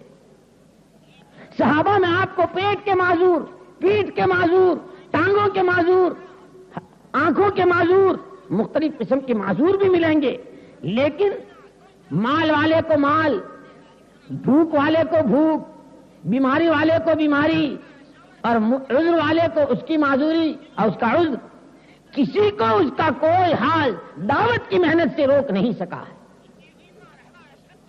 ہر ایک اپنے اندر میں ایک ہی بات لیا ہوا تھا، اپنی ذات سے دیندار بننا ہے، اور اس دین کی دعوت کو لے کر دنیا کے چار کونوں میں انسانوں تک خدا کا پیغام پہنچانا ہے۔ اور اصل امت کا کام یہی تھا، امت اسی کے لیے پیدا کی گئی تھی۔ کنتم اخرجت للناس تأمرون بالمعروف، کنتم خیر امت اخرجت للناس تأمرون بالمعروف وتنہون عن المنکر وتؤمنون باللہ۔ تم بہترین امت ہو، تم سے بڑھیا کوئی امت نہیں، تم سے بڑھیا کوئی قوم نہیں، لیکن تمہاری بہتری، تمہاری خیریت، تمہاری بھلائی، تمہاری اچھائی مضمر ہے، اب پوشیدہ اور پنہا ہے تمہاری محنت۔ امت کا ہر طبقہ، ہر طبقے کا ہر فرد اسے سمجھا ہوا تھا، اور یہ بات نہیں کہ وہ خالی تبلیغی کا کام کرتے تھے، نہ ان کے بیوی بچے بھی تھے، ان کی شادیاں بھی ہوتی تھی، ان کے کاروبار بھی تھے، اور ان کے ساتھ وہ تمام قصے اور وہ تمام کہانیاں جو ہمارے اور تمہارے ساتھ ہیں۔ لیکن یہ بات اندر اتری ہوئی تھی اور یہ اتاری گئی تھی اور یہ سمجھائی گئی تھی کہ دنیا میں صرف کھانے کمانے کے لیے نہیں آئے ہو، دنیا میں صرف اپنے مسائل کو اوڑھ کر اور اس کو رو دھو کر چلے جانے کے لیے نہیں آئے ہو۔ میرا مکان، میری بیوی، میری بچی، میری بیٹی، میری بہو، میرا مکان، یہ امت کے رونے کے مسائل نہیں تھے، یہ مسائل تو امت کے چٹکلوں میں حل ہوتے تھے اور چٹکیوں میں حل ہوتے تھے۔ امت روتی تھی انسانوں کے ایمان پر۔ وہ جو صحابہ کی تعریف میں آتا ہے، کان یتململ کتململ السلیم، تنہائیوں کے سجدے اور سجدے کی حالت میں اس طرح رونا جس طرح کوئی سانپ کا ڈسا ہوا روتا ہے، بلبلاتے ہیں، لیکن کس کے لیے؟ ہائی میرا کارخانہ، ہائی میری بیوی، ہائی میری بچی، ہائی میری بیٹی، اس کا کوئی مسئلہ نہیں، ہائی انسانیت، ہائی انسانیت، ہائی امت۔ یہ خدا کی بھولی اور یہ خدا کی بھولی بھالی مخلوق جو اپنے انجام سے بے خبر، جو جانتے نہیں ہیں اپنے نفع نقصان کو، جس دنیا کو اس نے اپنی نفع کی چیز سمجھا ہے، یہ ان کے لیے جان لیوا نہیں، ایمان لیوا ہے۔ یہ آخرت پر ضربے کاری لگانے والی، یہ قبروں میں بچھو اور سانپ کو لانے والی، یہ فرشتوں کے ہاتھوں ہتھوڑوں سے پٹوانے والی، یہ خدا کا غضب اتروانے والی، یہ جہنم کا ایندھن بنوانے والی، یہ خدا کی پھٹکار اتروانے والی۔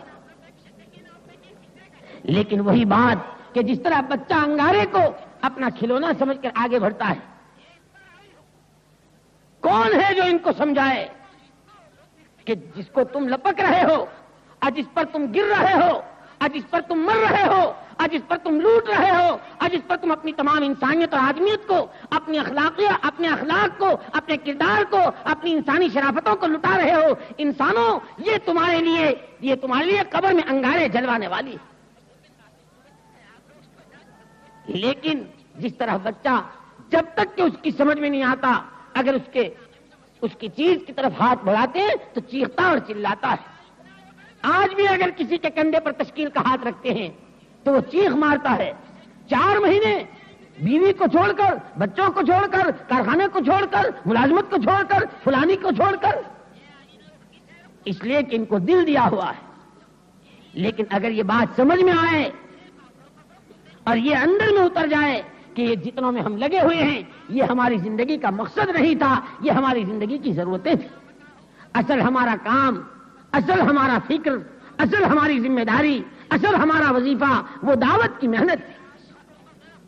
اس امت کا غریب، اس امت کا امیر، اس امت کا تاجر، اس امت کا کاشتکار، اس امت کا جوان، اس امت کی کنواری بچیاں اپنے اندر میں جذبات لیے ہوئے تھے انسانیت کی ہدایت کی۔ یہ خدا کی بھولی بھٹکی مخلوق یہ ہدایت پر کس طرح پڑ جائے، یہ بے راہ رو انسان انہیں سیدھی راہ کس طرح مل جائے، یہ خدا سے دور خدا کے قریب کس طرح ہو جائے۔ اور اگر اس سے پہلے یہ مر گئے، اے اللہ یہ کس طرح جہنم میں جلیں گے، اے اللہ کس طرح ان پر سانپ لپٹیں گے اور کس طرح انہیں ہتھوڑے بجیں گے۔ یہ غم تھا امت کا۔ اسی لیے امت کا ہر طبقہ، ہر طبقے کا ہر فرد اپنی ذات کے دین سے واقف، اس پر عمل پیرا اور اس کے ساتھ ساتھ اس کا داعی تھا۔ اور ہر ایک کے اندر یہ بات اتری ہوئی تھی کہ میں جس حال میں ہوں اس حال میں میرے اللہ کا جو حکم مجھ سے متعلق ہے اگر وہ میں پورا کر دیتا ہوں تو میرے اللہ کی مدد میرے ساتھ حق ہے اور میرے اللہ کی مدد سے میرا کام بن جائے۔ ہر ایک کے اندر یہ ایمان بنا ہوا تھا کہ کامیابی کا راز خدا کے احکامات کے پورا کرنے میں چھپا ہوا ہے، لہذا مجھے یہ دیکھنا ہے کہ اس وقت میرا خدا مجھ سے کیا چاہتا ہے۔ ہر ایک اپنے حال کے امر کو دیکھتا تھا، اس کو پورا کرتا تھا، اب پورا کر کے پھر استغفار کرتا تھا، پروردگار اذان ہوئی، اب مجھ سے متعلق ہوا تیرا حکم، نماز میں نے پڑھی لیکن ایسی نہ پڑھی گئی جیسا تیرا حکم تھا، جیسی تیری شان تھی۔ تیرے نبی نے نماز پڑھ کر دکھائی تھی اور یوں کہا تھا صلو کما رأیتمونی اصلی، نماز پڑھو ایسی جیسے مجھے نماز پڑھتے دیکھا۔ اے اللہ تیرا ایک حکم میری طرف متوجہ ہوا، میں نے اس کو ادا کیا، لیکن اے اللہ ایسی نہ پڑھ سکا جیسے تیرے نبی نے پڑھ کے دکھائی تھی، اس پر میرا استغفار ہے۔ امت احکامات پورا کر رہی تھی اور پھر اس پر رو رہی تھی۔ میرے بھائیوں آج ہماری زندگیوں سے احکامات نکل رہے ہیں، ہم خدا کے احکامات توڑ رہے ہیں اور پھر ہمیں رونا نہیں آتا بلکہ ہم سینے پر ہاتھ مارتے ہیں۔ وہاں روزہ رکھ کے بھی روتے تھے، حج کر کے بھی روتے تھے، زکات دے کے بھی روتے تھے، میراث کا حق دے کے بھی روتے تھے، حق والوں کا حق دے کر کے بھی روتے تھے، قرآن پڑھ کے بھی روتے تھے، ذکر کر کے بھی روتے تھے، تبلیغ و دعوت کا کام کر کے بھی روتے تھے۔ ہم کرتے بھی نہیں اور روتے بھی نہیں۔ اور جب اپنی ذات کے احکامات کو ہم پورا نہیں کریں گے تو ہم اس کی دعوت کو لے کر کس طرح چلیں گے؟ اور اللہ تعالیٰ نے اس دعوت میں عجیب تاثیر رکھی ہے، اپنا کام بنائے گی اور امت کا ہر طبقہ اپنی زندگی کا مقصد، اپنی زندگی کا غم، اپنی زندگی کا فکر، اپنی زندگی کے خوشیوں کے اور ارمانوں کے پورا کرنے کی چیز اگر دعوت کو سمجھے گی تو پھر امت کی دعوت کی محنت سے خدا کے احکامات زندہ ہوں۔ یہی وجہ تھی کہ صحابہ کرام رضوان اللہ اجمعین میں ہر ایک کے اندر یہ بات اتری ہوئی تھی کہ میں دین کا داعی ہوں، میں حضرت محمد صلی اللہ علیہ وسلم کا امتی ہوں اور حضور کی امت میں ہونے کے اعتبار سے میری زندگی کا مقصد دعوت ہے۔ قل هذه سبیلی ادعو الی اللہ علی بصیرۃ انا ومن اتبعنی، کہہ دیجئے پیارے پیغمبر صلی اللہ علیہ وسلم یہ میرا راستہ ہے، اور ہر ایک کون سا خدا کی مخلوق کو خدا سے وابستہ کرنا اور اسے خدا کے ساتھ جوڑنا، میرا اور ہر میرے ماننے والے کا راستہ۔ امت کے تمام طبقات اپنی لائن کے دین سے واقف تھے، اس پر عمل پیرا تھے اور اس کے داعی تھے۔ نتیجہ کیا تھا؟ جب دعوت زندہ تھی تو احکامات زندہ تھے، احکامات زندہ تھے تو اس کی لائن کی برکتیں، ہر حکم کے ساتھ اللہ کی مدد، ہر حکم کے ساتھ اللہ کی طرف سے برکت، ہر حکم کے ساتھ اللہ کی طرف سے رحمت، ہر حکم کے ساتھ اللہ کی طرف سے حفاظت، یہ اللہ کی طرف سے چھپی ہوئی۔ جب امت دعوت پر تھی، دعوت امت کی زندگی کا مقصد بنی ہوئی تھی، تو امت کی دعوت کی محنت کے راستے سے خدا کے احکامات تمام طبقات میں زندہ تھے۔ جب اللہ کے احکامات زندہ تھے تو ہر حکم کے ساتھ اللہ کی مدد تھی، اور ہر حکم کے ساتھ اللہ کے جو وعدے ہیں وہ پورے ہو رہے تھے۔ اللہ کی مددیں آ رہی تھی، برکتیں آ رہی تھی، نصرتیں آ رہی تھی، غیبی تائیدیں شامل حال ہو رہی تھی۔ اور اتنا نہیں، اس کا مقابل جو چیز ہے، اس کے مقابل جو چیز ہے وہ ختم ہوتی رہی۔ جب ایمان آ رہا تھا تو بے ایمانی جا رہی تھی، جب علم آ رہا تھا تو جہالت کافور ہو رہی تھی، جب ذکر کی مجلسیں ہوتی تھی اور جب ذکر زندہ تھا تو غفلتیں غائب تھیں، جب اخلاق تھے تو بد اخلاقی کافور تھی، عدل و انصاف زندہ تھے تو ظلم و ستم ختم تھے۔ لیکن میرے بھائی اور دوستو، جب سے امت میں سے دعوت نکلی ہے، سب سے پہلے امت میں سے دعوت نکلی، جب دعوت نکلی تو کیا ہوا؟ یوں کہتے ہیں کہ انسان دو حال سے خالی نہیں، یا یہ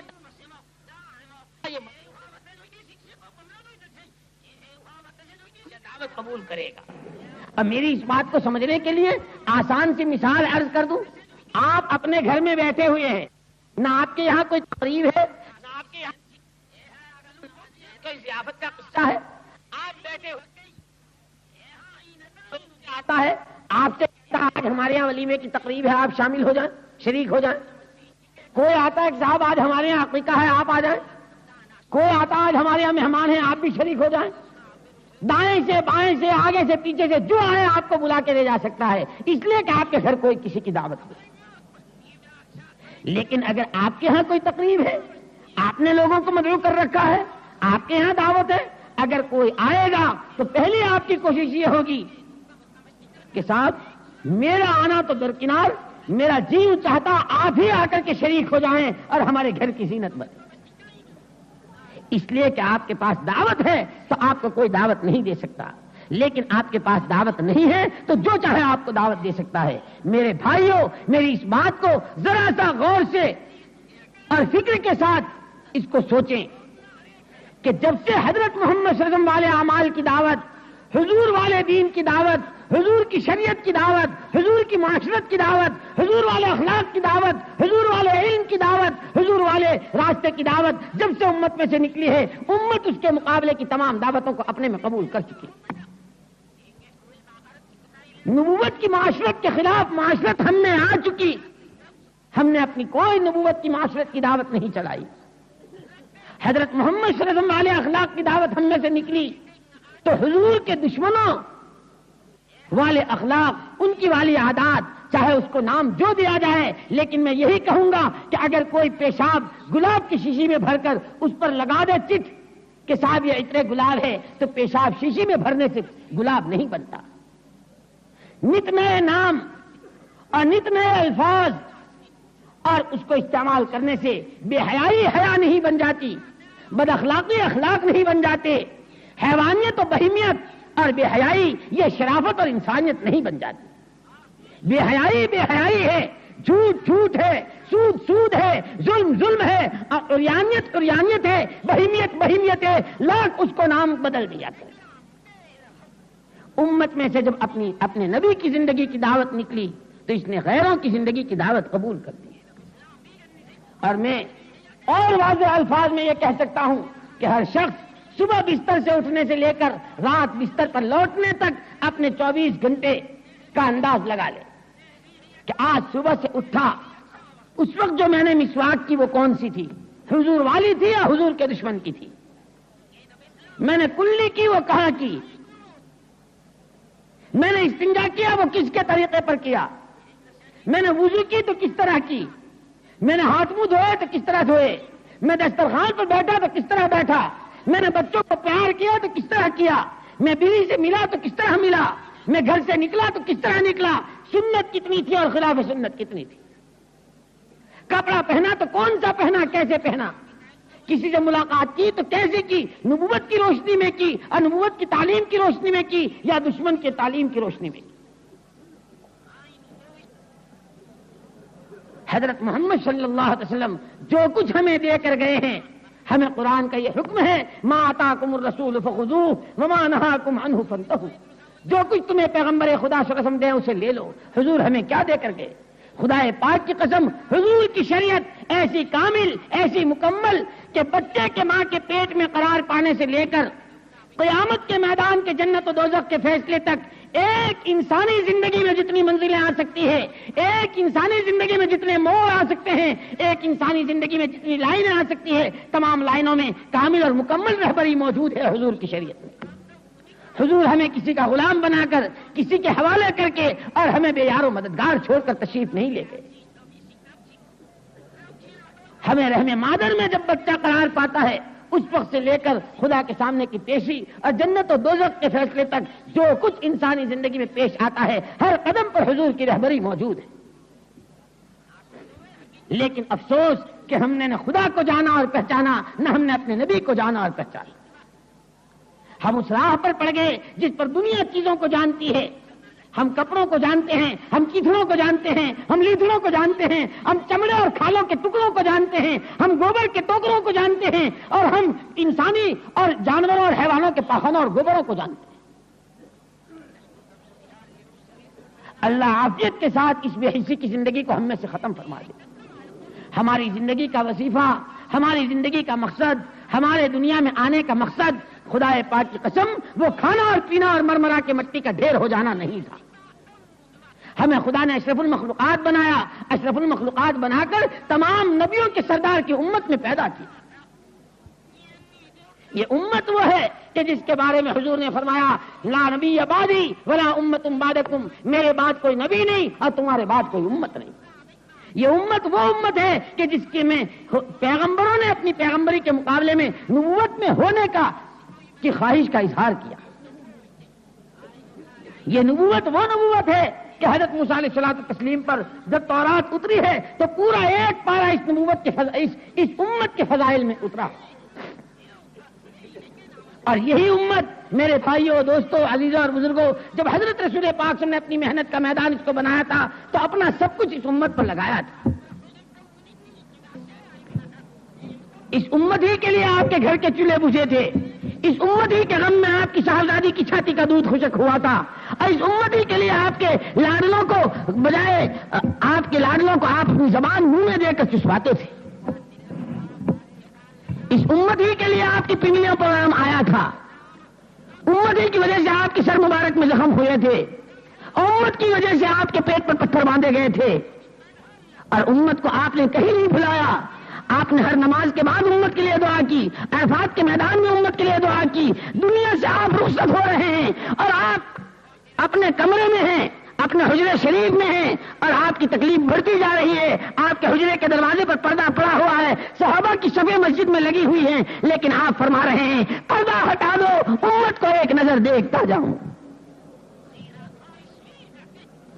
اور جب آپ دنیا سے تشریف لے جا رہے ہیں تو اسرائیل کو ملک الموت سے آپ فرماتے ہیں اے اسرائیل، کیا میری امت کے لوگوں کو موت کے وقت میں تکلیفیں ہوں گی؟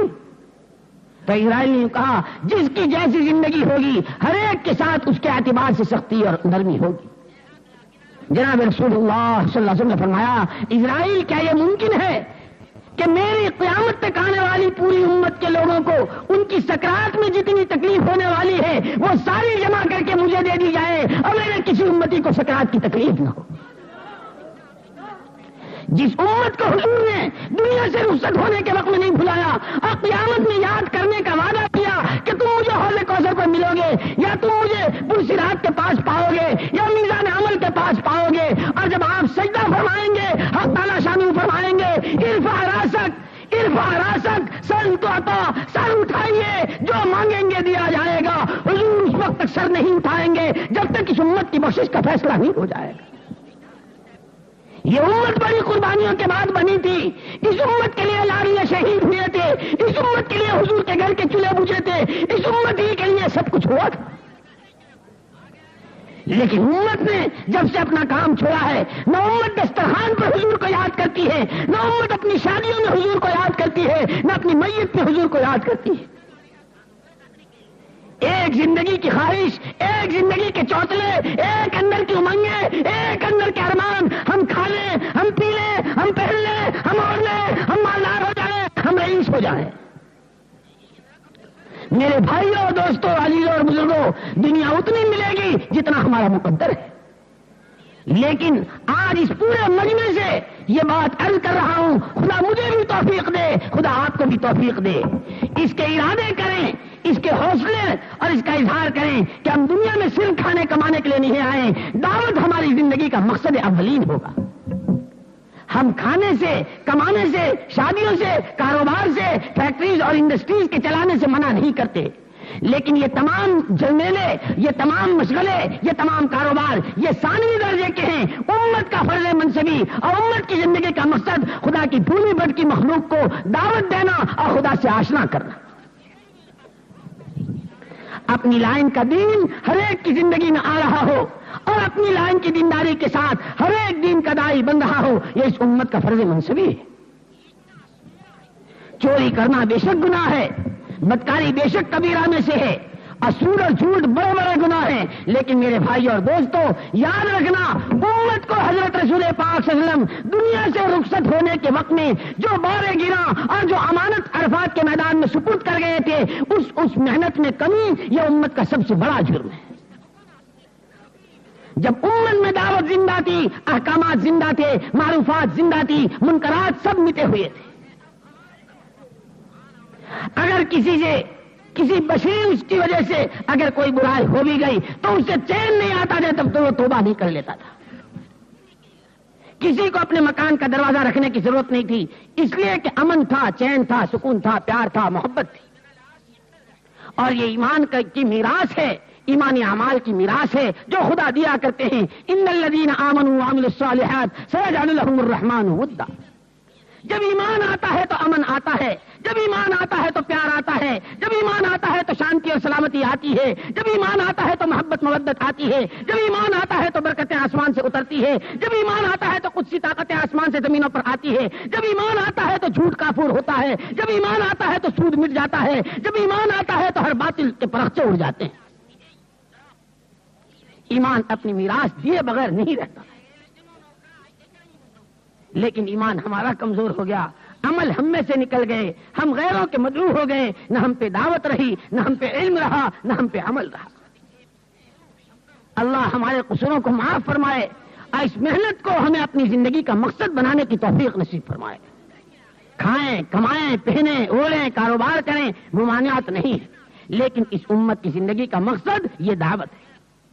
اس لیے میں یہ نہیں کہوں گا کہ آپ 4 مہینے اور 6 مہینے لکھائیے، میں تو یہ کہوں گا کہ جس کام کے لیے حضرت رسول پاک صلی اللہ علیہ وسلم نے اپنے 23 سالہ، کبھی مکے کے 13 سالہ ہیں تو مدینہ پاک کے 10 سال ہیں، کبھی آپ بدر میں ہیں، کبھی احد میں ہیں، کبھی خندق میں ہیں، کبھی تبوک میں ہیں، کبھی چلچلاتی دھوپ میں ہیں، اور کبھی آپ کے پیٹ پر پتھر بندھے ہوئے ہیں، اور کبھی آپ لاڈلوں کو زبان منہ میں دے کر چسوا کر ان کو سلا رہے ہیں۔ اس امت کی نیابت ہم اس وقت تک حضور کے سچے تابع دار، حضور کے سچے غلام اور حضور پاک کی سچی نیابت نہیں کر سکتے جب تک کہ آپ کا غم ہمارا غم نہ بن جائے، آپ کا فکر ہمارا فکر ہو، آپ کا غم ہمارا غم ہو، آپ کا کام ہمارا کام ہو۔ یہ چلے اور 4 مہینے اور یہ پیدل اور یہ سواری اور یہ تھوڑے اور زیادہ وقتوں کی جماعتیں، یہ تو میرے بھائیوں زندگی کے رخ کے بدلنے کے لیے۔ اللہ مجھے اور آپ کو توفیق نصیب فرمائے۔ آج اس پورے مجمع سے یہ گزارش ہے، جب تک کہ اعلان نہ ہو دوسرا، اس وقت تک اسی طرح جمع رہیں، اسی طرح بیٹھے رہیں، اور علاقے وار، طبقے وار، حلقے وار اپنی زندگیوں کے فیصلے کریں اور اپنی جان و مال کو اللہ کا دین دنیا میں بلند ہو جائے۔ اور جتنا دنیا میں دین زندہ ہوگا، بے دینی کافور ہوگی، دین کی برکتیں آئیں گی، بے دینی ختم ہوگی۔ جب دین آئے گا تو خدا کی مددیں آئیں گی، اور جب دین آئے گا تو دنیا آخرت کی ایمان والوں کی ہر مشکل کا خدا حل فرمائے گا۔ اب ہمت کر کے اپنی پوری زندگی کے نام پیش کریں، لیکن ہم کمزور ہیں، اس لیے ہم یہ کہہ رہے ہیں کہ اللہ پاک ہمیں مشورے کے تابع ہو کر چلنے کی توفیق دے، اپنے اپنے نام حلقے وار اور جماعت وار اور قافلے وار پیش فرمائے۔